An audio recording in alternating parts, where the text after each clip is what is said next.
श्री परमात्मने नमः। हे प्राण, तू ही प्रजापति प्राणियों का ईश्वर है। तू ही गर्भ में विचरने वाला और माता पिता के अनुरूप संतान के रूप में जन्म लेने वाला है। ये सब जीव तुझे ही भेंट समर्पण करते हैं। तू ही अपान आदि सब प्राणियों के सहित सबके शरीर में स्थित हो रहा है।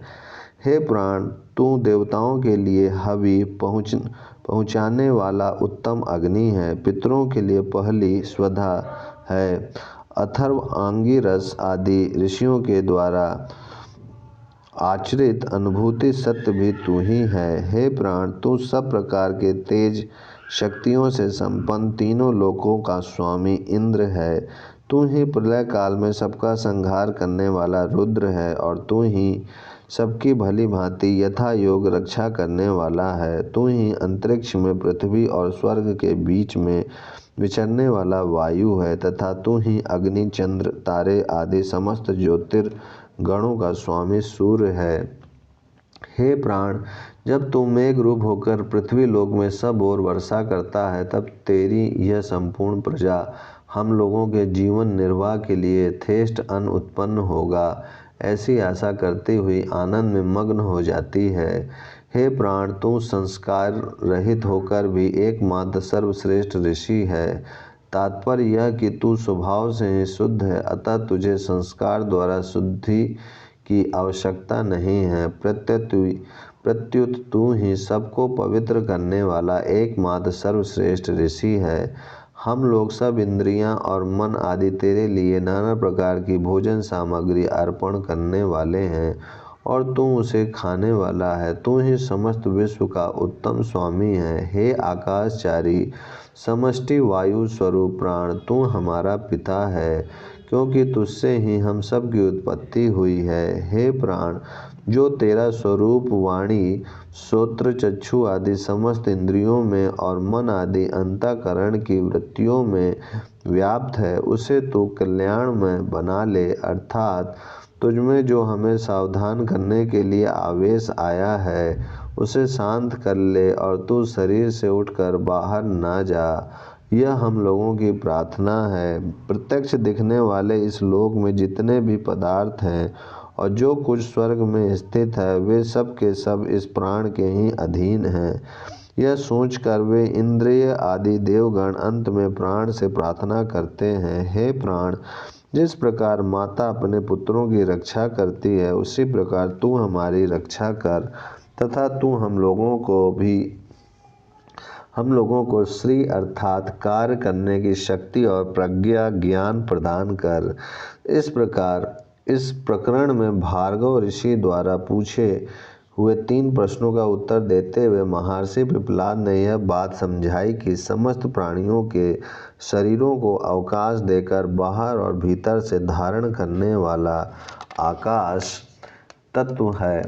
साथ ही इस शरीर के अवयवों की पूर्ति करने वाले वायु, अग्नि, जल और पृथ्वी, ये 4 तत्व हैं। 10 इंद्रियां और अंतःकरण, ये इसको प्रकाश देकर क्रियाशील बनाने वाले हैं। इन सब से श्रेष्ठ प्राण है। अतएव प्राण ही वास्तव में इस शरीर को धारण करने वाला है। प्राण के बिना शरीर को धारण करने की शक्ति किसी में नहीं है। अन्य सब इंद्रियां आदि में इसी की शक्ति अनुस्यूत है। इसी की शक्ति पाकर वे शरीर को धारण करते हैं। इस प्रकार प्राण की श्रेष्ठता का वर्णन छांदोग्य उपनिषद के 5वें अध्याय के आरंभ में और बृहदारण्यक उपनिषद के 6ठे अध्याय के आरंभ में आया है। इस प्रकरण में प्राण की स्तुति का प्रसंग अधिक है। द्वितीय प्रश्न समाप्त। तृतीय प्रश्न। इस मंत्र में आश्वलायन मुनि ने महर्षि पिप्पलाद से कुल 6 बातें पूछी हैं। जिस प्राण की महिमा का आपने वर्णन किया वह प्राण किससे उत्पन्न होता है, वह इस मनुष्य शरीर में कैसे प्रवेश करता है, अपने को विभाजित करके किस प्रकार शरीर में स्थित रहता है, एक शरीर को छोड़कर दूसरे शरीर में जाते समय पहले शरीर से किस प्रकार निकलता है। 5वां प्रश्न। इस ब्राह्य पंच भौतिक जगत को किस प्रकार धारण करता है। तथा छठा प्रश्न है, मन और इंद्रियां आदि आध्यात्मिक आंतरिक जगत को किस प्रकार धारण करता है। यहाँ प्राण के विषय में वे ही बातें पूछी गई हैं जिनका वर्णन पहले उत्तर में नहीं आया है और जो पहले प्रश्न के उत्तर को सुनकर ही स्फुरित हुई है। इससे यह स्पष्ट हो जाता है कि प्रश्नोत्तर के समय सुकेश आदि 6 ऋषि वहाँ साथ साथ बैठे सुन रहे थे। इस मंत्र में महर्षि पिप्पलाद ने आश्वलायन मुनि के प्रश्नों को कठिन बतलाकर उनकी बुद्धिमत्ता और तर्कशीलता की प्रशंसा की है और साथ ही यह भाव भी दिखलाया है कि तू जिस ढंग से पूछ रहा है उसे देखते हुए तो मुझे तेरे प्रश्नों का उत्तर नहीं देना चाहिए, परंतु मैं जानता हूँ कि तू तर्क बुद्धि से नहीं पूछ रहा है, तू श्रद्धालु है, वेदों में निष्णात है, अतः मैं तेरे प्रश्नों का उत्तर दे रहा हूँ। यहाँ महर्षि पिप्पलाद ने क्रम से आश्वलायन ऋषि के 2 प्रश्नों का उत्तर दिया है। पहले प्रश्न का उत्तर तो यह है कि जिसका प्रकरण चल रहा है वह सर्वश्रेष्ठ प्राण परमात्मा से उत्पन्न होता है। वह परब्रह्म परमेश्वर ही इसका उपादान कारण है और वही इसकी रचना करने वाला है, अतः इसकी स्थिति उस सर्वात्मा महेश्वर के अधीन उसी के आश्रित है। ठीक जिस प्रकार किसी मनुष्य की छाया उसके अधीन रहती है। दूसरे प्रश्न का उत्तर यह है कि यह मन द्वारा किए हुए संकल्प से किसी शरीर में प्रवेश करता है। भाव यह कि मरते समय प्राणी के मन में उसके कर्म अनुसार जैसा संकल्प होता है उसे वैसा ही शरीर मिलता है, अतः प्राणों का शरीर में प्रवेश मन के संकल्प से ही होता है। अब आश्वलायन के तीसरे प्रश्न का उत्तर विस्तार पूर्वक आरंभ किया जाता है।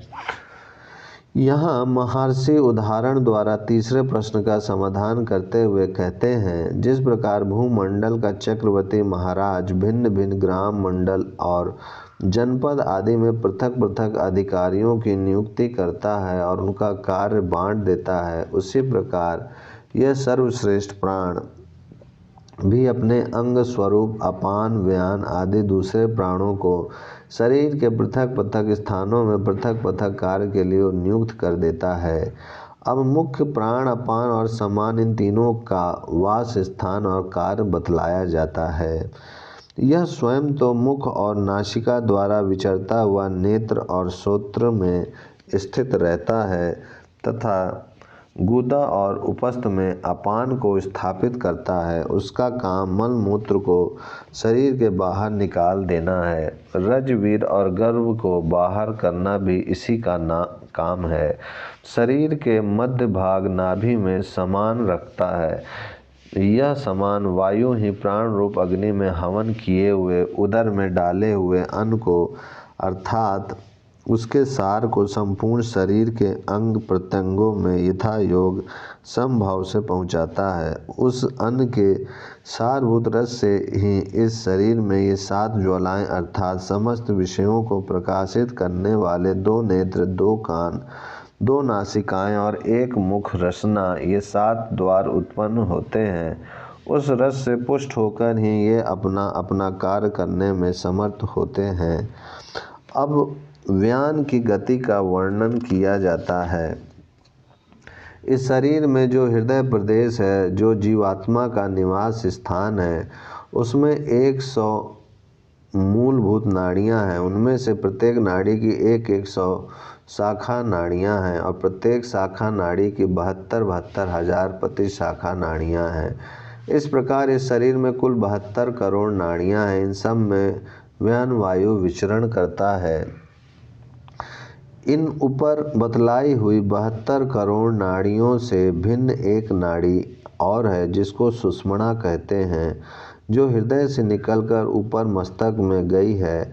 उसके द्वारा उदान वायु शरीर में ऊपर की ओर विचरण करता है। इस प्रकार आश्वलायन के तीसरे प्रश्न का समाधान करके अब महर्षि के उसके चौथे प्रश्न का उत्तर संक्षेप में देते हुए कहते हैं कि जो मनुष्य पुण्यशील होता है, जिसके शुभ कर्मों के भोग उदय हो जाते हैं, उसे यह उदान वायु ही अन्य सब प्राण और इंद्रियों के सहित वर्तमान शरीर से निकालकर पुण्य लोकों में अर्थात स्वर्ग आदि उच्च लोकों में ले जाता है।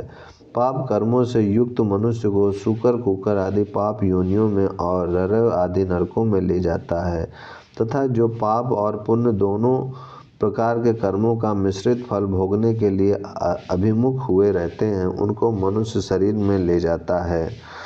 अब 2 मंत्रों में अश्वलायन के 5वें और 6ठे प्रश्न का उत्तर देते हुए जीवात्मा के प्राण और इंद्रियों सहित एक शरीर से दूसरे शरीर में जाने की बात भी स्पष्ट करते हैं। यह निश्चय पूर्वक समझना चाहिए कि सूर्य ही सबका बाह्य प्राण है। यह मुख्य प्राण सूर्य रूप से उदय होकर इस शरीर के बाहरी अंग प्रत्यंगों को पुष्ट करता है और नेत्र इंद्रिय रूप आध्यात्मिक शरीर पर अनुग्रह करता है, उसे देखने की शक्ति अर्थात प्रकाश देता है। पृथ्वी में जो देवता अर्थात अपान वायु की शक्ति है वह इस मनुष्य के भीतर रहने वाले अपान वायु को आश्रय देती है, टिकाए रखती है। यह अपान वायु की शक्ति गुदा और उपस्थ इंद्रियों की सहायक है तथा इनके बाहरी स्थूल आकार को धारण करती है। पृथ्वी और स्वर्गलोक के बीच का जो आकाश है वही समान वायु का बाह्य स्वरूप है। वह इस शरीर के बाहरी अंग प्रत्यंगों को अवकाश देकर इसकी रक्षा करता है और शरीर के भीतर रहने वाले समान वायु को विचरने के लिए शरीर में अवकाश देता है। इसी की सहायता से श्रोत्र इंद्रिय शब्द सुन सकती है। आकाश में विचरने वाला प्रत्यक्ष वायु ही व्यान का बाह्य स्वरूप है। यह इस शरीर के बाहरी अंग प्रत्यंग को चेष्टाशील करता है और शांति प्रदान करता है। भीतरी व्यान वायु को नाड़ियों में संचारित करने तथा त्वचा इंद्रियों को स्पर्श का ज्ञान कराने में भी यही सहायक है। ओम शांति शांति शांति।